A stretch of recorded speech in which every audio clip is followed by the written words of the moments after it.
Dr. Bob, Montes is part two of the anxiety and fears that your child or teen may be dealing with. So once we identify what the fear is and we have done what is called the anatomy of the fear, we move on to really establishing a clarity for their self-talk.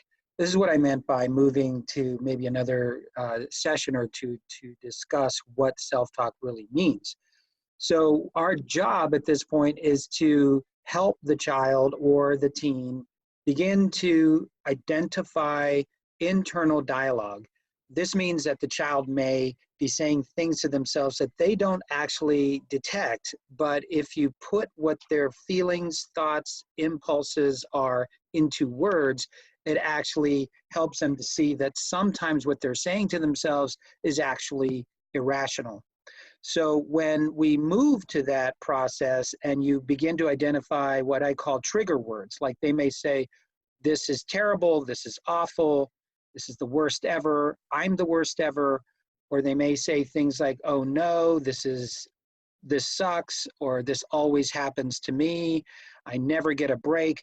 All of those internal trigger words are really designed to perpetuate the anxiety. And so by identifying that, and listing them for the child, you're able to begin the process of showing them that this is maladaptive.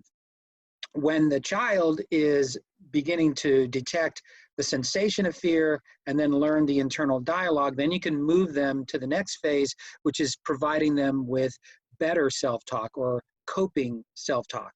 This is exchanging some of these negative terms into not necessarily positive terms, but realistic terms. For example, hey, I feel a little stressed right now, but this is normal, I got this. For example, for somebody who's about to step up for public speaking.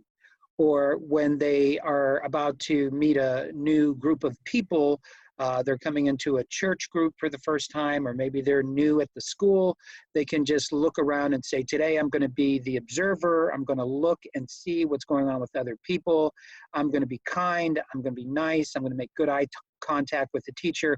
Terms or words or phrases that they're using internally that will actually propel them forward to deal with a very difficult situation. So these are like coping strategies, and it's part of the tool belt that they get in the process of improving their anxiety situations. Listen, everybody has anxiety, okay? Everybody has a level of anxiety.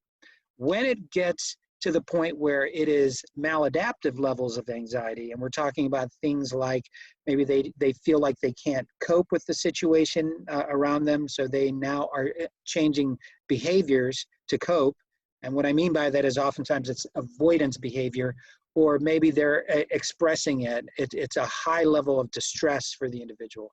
So, and they're sharing that with you. They're actually saying, Mom, Dad, this is stressing me out.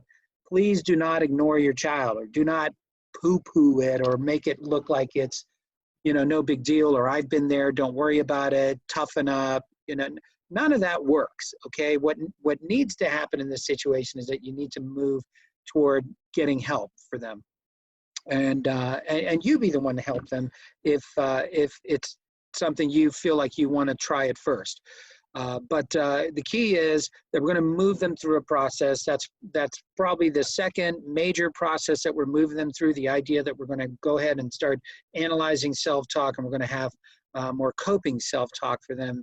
And following that, we have another level of treatment that we do to help people with anxiety, and we'll cover that in the next video. Thanks a lot.